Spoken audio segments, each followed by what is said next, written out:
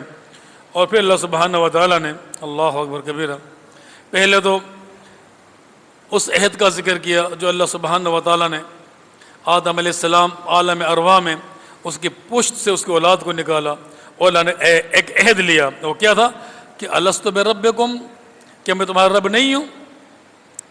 سب نے قالوا بلا شہدنا، اے اللہ ہم گواہی دیتے ہیں تو واقعی ہمارا رب ہے۔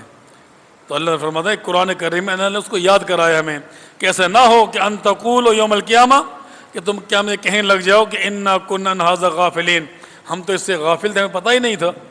نہیں، ہم نے تمہیں یہ نصیحت کر دی ہے۔ یعنی اللہ سبحانہ و تعالیٰ یہ نصیحتیں کرتا ہے کہ تاکہ ہم سدھر جائیں، اور جب نہیں سدھرتے تو اللہ تعالیٰ نے ایک دنیا دار شخص کا تذکرہ کیا ہے۔ فرماتا ہے کہ وَاتْلُ عَلَيْهِمْ، اے پیغمبر ان کو پڑھ کر سنائیں، ان لوگوں کو بتائیں، نبأ الذی، اس شخص کی بات، آتیناہ آیاتنا، ہم نے اس کو اپنی نشانیاں دی، ہم نے اس کو اپنی نشانیاں دیں تاکہ سدھر جائے، آخر سنوار لے۔ لیکن فَانْسَلَخَ مِنْهَا، لیکن وہ تو ان کو نظر انداز کر کر گزر گیا، اس نے اس کی پرواہ نہیں کی، ہماری نشانیوں کی پرواہ نہیں کی۔ تو پھر کیا ہوا؟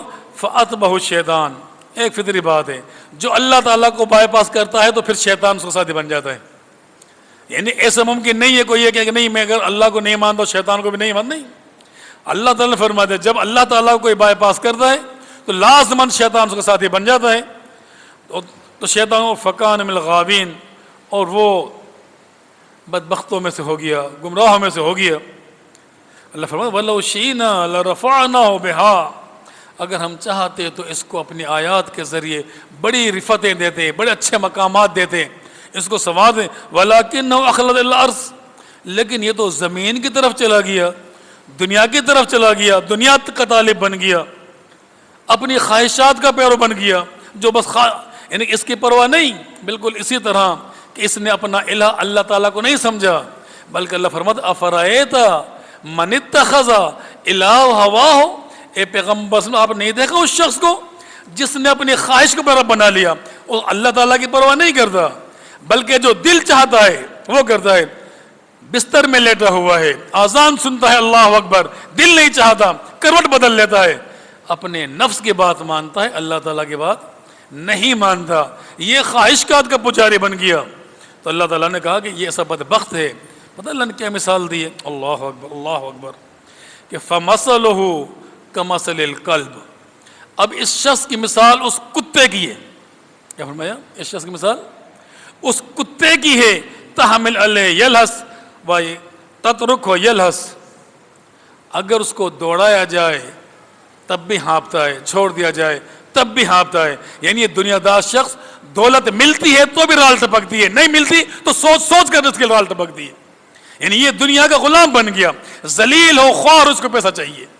یعنی یہ اللہ تعالیٰ سے دور ہو گیا، یہ دنیا دار بن گیا۔ تو اللہ تعالیٰ نے اس کی مثال اس کتے سے دی ہے، اور اللہ تعالیٰ فرماتا ہے کہ یہ بدترین مثال ہے اس قوم کی جو ہماری آیتوں کی پرواہ نہیں کرتا۔ اور پھر اللہ تعالیٰ نے فرمایا کہ وَلَقَدْ ذَرَانَا لِجَهَنَّمَ كَثِيرًا مِنَ الْجِنِّ وَالْإِنسِ، ہم نے بڑی تعداد میں جہنم کے لیے انسانوں اور جنوں کو پیدا کیا، ان کی کیفیت کیا، جن کو جہنم کے لیے پیدا کیا ان کی کیفیت کیا ہے۔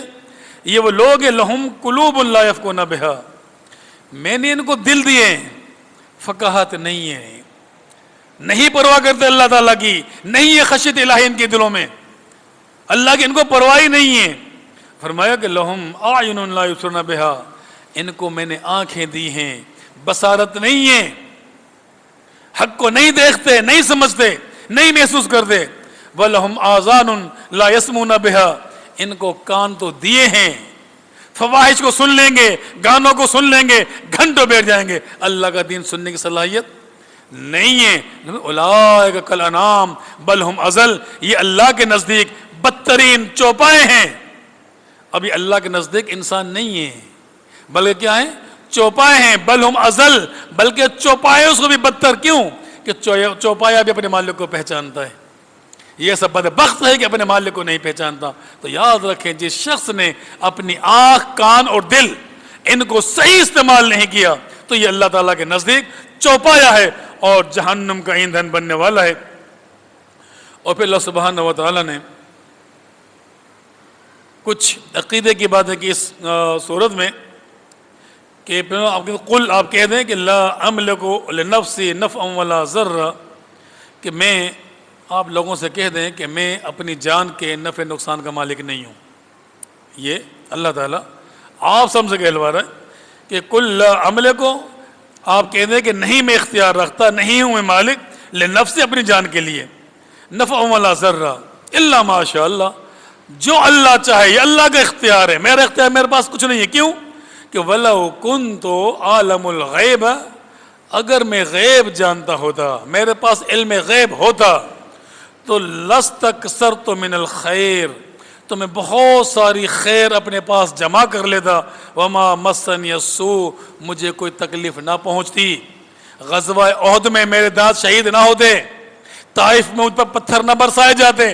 اگر میرے پاس غیب ہوتا مجھے تکلیف نہ پہنچتی، پہلے ہی پتہ چل جاتا اور میں ایسا نہ کرتا. اگر میرے پاس غیب ہوتا تو میں لستکثرت من الخیر، میں خیر کو اپنے پاس جمع کر لیتا. وما مسنی السوء، مجھے کوئی تکلیف نہ پہنچتی، مجھے کوئی پریشانی نہ پہنچتی.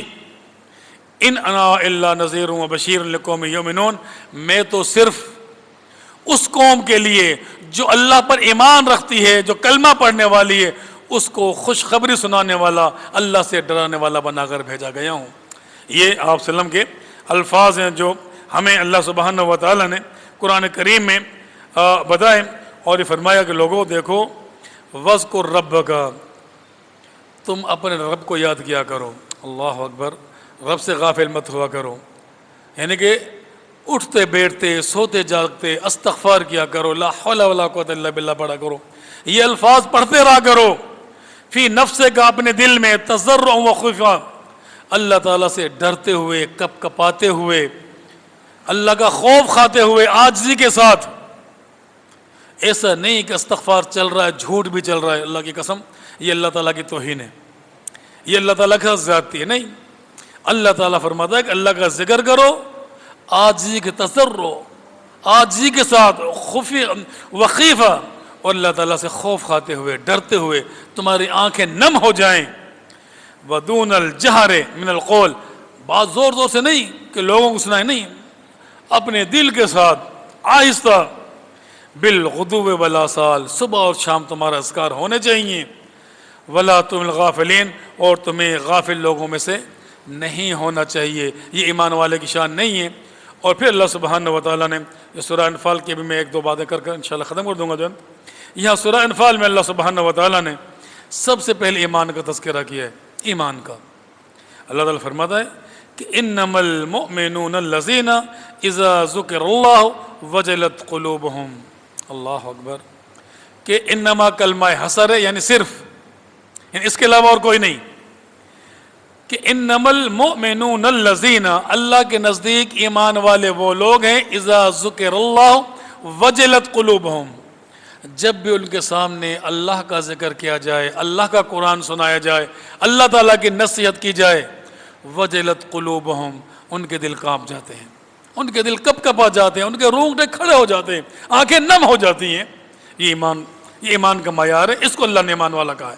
یہ ایمان والا ہے. اور کیا ہوتا ہے؟ وَإِذَا تُلِيَتْ عَلَيْهِمْ آيَاتُهُ زَادَتْهُمْ إِيمَانًا، جب بھی اللہ تعالیٰ کی آیات ان کو سنائی جاتی ہیں، وَإِذَا تُلِيَتْ عَلَيْهِمْ آیاتنا، جب اللہ تعالیٰ کی آیات ان کو سنائی جاتی ہیں، زَادَتْهُمْ إِيمَانًا، ان کا ایمان بڑھ جاتا ہے. وَعَلَىٰ رَبِّهِمْ يَتَوَكَّلُونَ، وہ اپنے رب پر توکل کرنے والے بن جاتے ہیں، اپنے رب پر بھروسہ کرنے والے بن جاتے ہیں. یعنی ان کا توکل پورا کا پورا اللہ پر ہو جاتا ہے، اللہ پر. اور یقین کریں کہ یہ دعائیں جب اللہ سے مانگتے ہیں نا، یہ معمولی چیز نہیں ہے، بڑی قیمتی ہوا کرتی ہیں. اور پھر اللہ سبحانہ و تعالیٰ نے ایمان والوں سے، یا ایھا الذین آمنوا ان تتقوا اللہ، اے ایمان والو اگر تم تقوی اختیار کر لو. یعنی دیکھیں ایمان خود تقوی ہے. اب کیا اللہ نے تعریف کی ایمان والے کی کہ دل کانپ جاتا ہے. پھر اللہ کہہ رہا ہے کہ اگر تم تقوی اختیار کر لو تو اللہ تعالیٰ تمہیں یہ صلاحیت دے گا. کیا صلاحیت دے گا؟ یجعل لکم فرقانا, اللہ تعالیٰ تمہیں فرقان دے گا, حق اور باطل میں تمیز کی صلاحیت تمہیں اللہ عطا کر دے گا. اور کیا کرے گا کہ وَيُكَفِّرُ عَنْكُمْ سَيِّئَاتِكُمْ وَيَغْفِرْ لَكُمْ, اللہ تمہارے گناہوں کو معاف کر دے گا, تم سے دور کر دے گا تمہارے خطاؤں کو. اللہ بڑا معاف کرنے والا ہے. اور دیکھیں جو مشرکین بھی تھے نا, مشرکین وہ بھی جب دعا کرتے تھے نا تو اللہ کو پکارتے تھے. لیکن ابو جہل جب بدر کے میدان میں تو اللہ تعالیٰ سے کیا دعا کر رہا ہے؟ حیران کی بات ہے کہ اللہ وَإِذْ قَالُوا اللَّهُمَّ إِنْ كَانَ هَذَا هُوَ الْحَقُّ مِنْ عِنْدِكَ, کہ اللہ یہ قرآن اور یہ پیغمبر صلی اللہ علیہ وسلم تیری طرف سے حق ہے تو فَأَمْطِرْ عَلَيْنَا حِجَارَةً مِنَ السَّمَاءِ, تو ہم پر آسمانوں سے پتھر کی بارش برسا دے. أَوْ ائْتِنَا بِعَذَابٍ أَلِيمٍ, یا ہمیں دردناک عذاب پہنچا دے. تو اللہ تعالیٰ نے پتہ کیا جواب دیا؟ اللہ اکبر کبیر. وَمَا كَانَ اللَّهُ لِيُعَذِّبَهُمْ وَأَنْتَ فِيهِمْ, اے میرے محبوب پیغمبر صلی اللہ علیہ وسلم یہ بدبخت دعا کر رہے ہیں, لیکن میرا ایک اصول ہے جب تک آپ موجود ہیں میں عذاب نہیں بھیجتا. کیا فرمایا؟ یہ اللہ تعالیٰ نے آپ صلی اللہ علیہ وسلم کی شان بیان کی کہ جب تک آپ ان کے بعد وَمَا كَانَ اللَّهُ لِيُعَذِّبَهُمْ وَأَنْتَ فِيهِمْ, کہ میں اللہ ان پر عذاب نہیں بھیجوں گا جب تک آپ صلی اللہ علیہ وسلم, آپ تو رحمت للعالمین ہیں, آپ جب تک یہاں موجود ہیں میرا عذاب نہیں آئے گا. ایک بات. اور دوسری بات اللہ نے بتائی وہ یہ تھی وَمَا كَانَ اللَّهُ مُعَذِّبُهُمْ وَهُمْ يَسْتَغْفِرُونَ, جب تک یہ لوگ کوئی بھی اللہ سے استغفار کرتے رہیں گے اللہ کا عذاب نہیں آئے گا. اللہ سبحانہ و تعالی ہمیں اس قرآن کریم کو سمجھنے کی اور اس پر عمل کرنے کی توفیق عطا فرمائے. وما توفیق الا باللہ.